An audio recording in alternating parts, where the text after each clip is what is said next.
Hello everybody, and welcome to this week's Monday episode of Saps Sports News.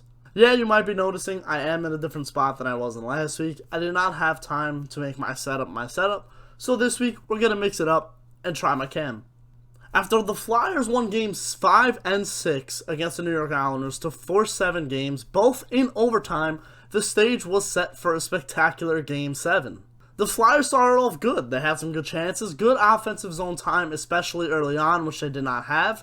Hit the post once, but the Islanders would eventually score 2 goals, both by defensemen Andy Green and Scott Mayfield. The Flyers had 6 shots on goal in the first period, and then only 10 in the next 2 periods. Before puck drop on Game 7, I was asked by a close friend, an Islander fan. He asked me who he thinks I would start in the Game 7, Varlamov or Thomas Greiss, and I told him Semyon Varlamov. His Game 6 was tainted by just bad breaks for himself and the team, and that is essentially why the Islanders did lose Game 6. However, I think they could have put me in goal, and I think I could have made the same amount of saves that Thomas Greiss did. The Islanders were absolutely shut down. The Isles came out to play really aggressive, more aggressive than we've seen them in the past. So we know the Islanders are a great defensive team, They're not unbeatable. So what was the problem? Claude Giroux 1 goal, Sean Couturier 2 goals. The power play was 0 for 13 in the whole series. Philly, we'll see you next year. The New York Islanders are in the Eastern Conference Final for the first time since 1993. As a Ranger fan, it hurts to say. As a hockey fan, I think it's great. Game 1 tonight. Game 1 could be going on right now as you're watching this video, as we're filming pretty late today. Game 1, New York Islanders and Tampa Bay Lightning. I think it is going to be an amazing series. I think it goes 7 games. Don't know who's going to win. Another series with a team on the brink. The Vancouver Canucks forced 6 and 7 against Vegas. Thatcher Demko saved 123 of 125 shots. The guy was absolutely unreal. 42-6 in Game 5 and an elimination win. He's the first rookie goaltender to win an elimination game as his debut since Jose Theodore did it with the Montreal Canadiens in 1997. They also win Game 6, and Game 7 was a different story as Robin Lehner stole the show himself. 3-0 win for the Golden Knights as they are on to their second Western Conference Final in only their 3-year history. Tampa Bay quickly finished off Boston. However, the other 3 series needed 7. How did we get there in those series? The team that won Game 7 originally had a 3-1 lead. I've never seen that before. On the backs of Michael Hutchinson, the Avalanche were able to force Games 6 and 7. Michael Hutchinson becomes only the 7th goaltender all time to win his first 2 playoff debut games as elimination games. Seems like him and Demko are just on the same page. The last player to have 25 points in 13 playoff games was Wayne Gretzky in 1993 with the Los Angeles Kings. Nathan MacKinnon finished off 14 games with 25 playoff points. He did not get a point in Game 7, so Nathan MacKinnon was able to tie Wayne Gretzky's 25 point in 13 playoff games. Incredible. Now, I cannot tell you so much about Game 7 as I was not able to watch the whole game, but what I can tell you is another Wayne Gretzky stat. Yoel Kiviranta.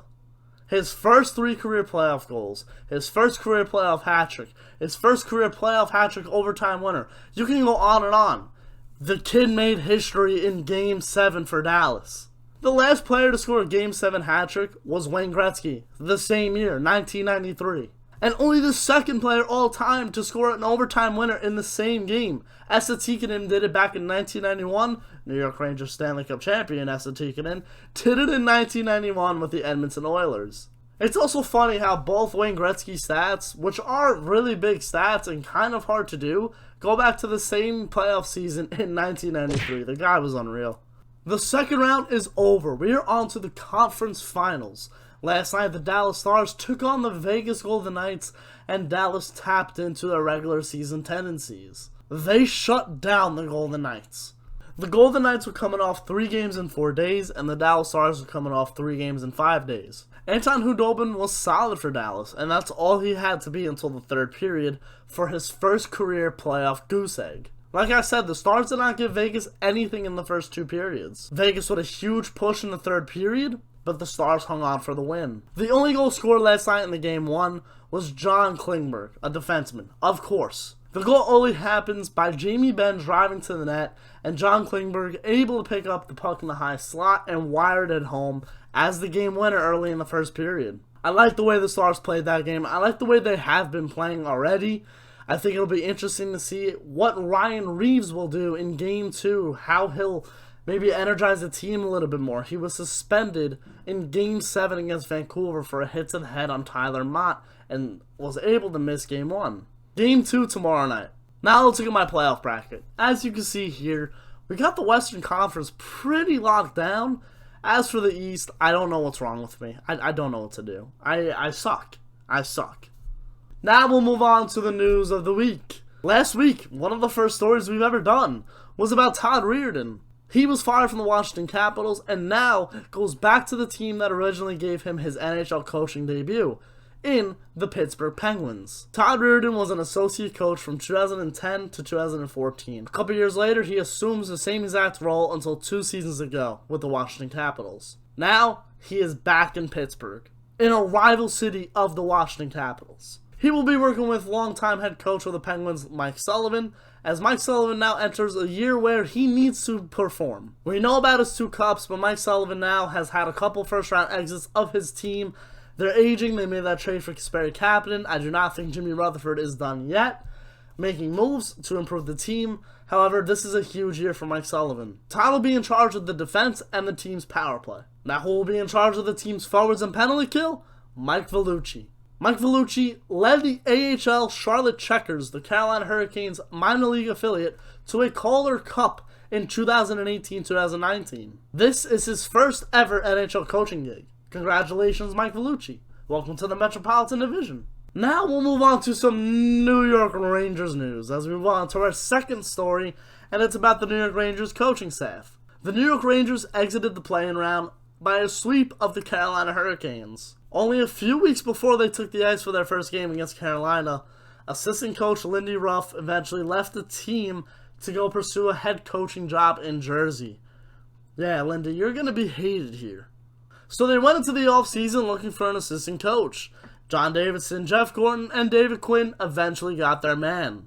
Announced last week, Jacques Martin, who's been a coach in the league since 1986. He won a Stanley Cup with Pittsburgh back in 2017 in the same role he will be taking with the New York Rangers. He brings a lot of experience, a lot of long-time experience, and I think he'll be a good fit for the Rangers. He'll be coaching the defense, and that's been mostly the Rangers' problem throughout their rebuild. So, we'll see how the defense performs, and welcome to New York, Jacques.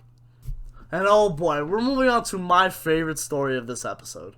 Bill Zito was named general manager of the Florida Panthers, replacing longtime GM Dave Talon. I have no idea who this guy is either. Stick with me.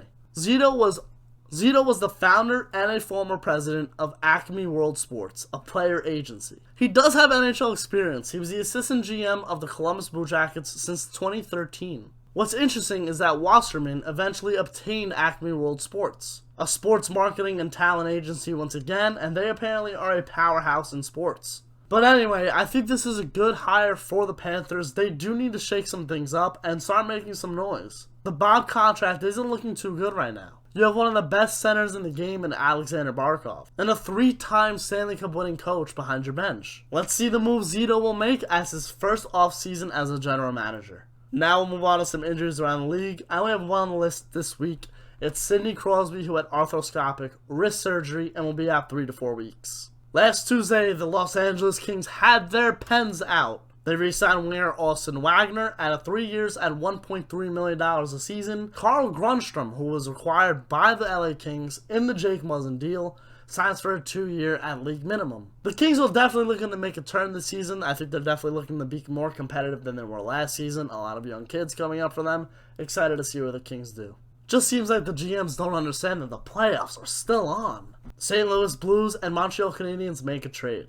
The Canadiens get their backup goaltender that they've been searching for a long time. Longtime Blue and Stanley Cup champion Jake Allen goes to the Montreal Canadiens, along with the 2022 7th round pick. The Blues acquire a 2020 3rd round pick, which was originally part of the Washington Capitals, and also a 7th round pick in the same year that was originally the Chicago Blackhawks. I think this is a good trade for both teams. I think now St. Louis needs to try to find another goaltender. However, Montreal, they have their backup goaltender now. That's going to be it for this week's episode. I'm happy you guys enjoyed it. If you keep liking it, please leave a like, and I hope you guys enjoy them. I'll see you guys later.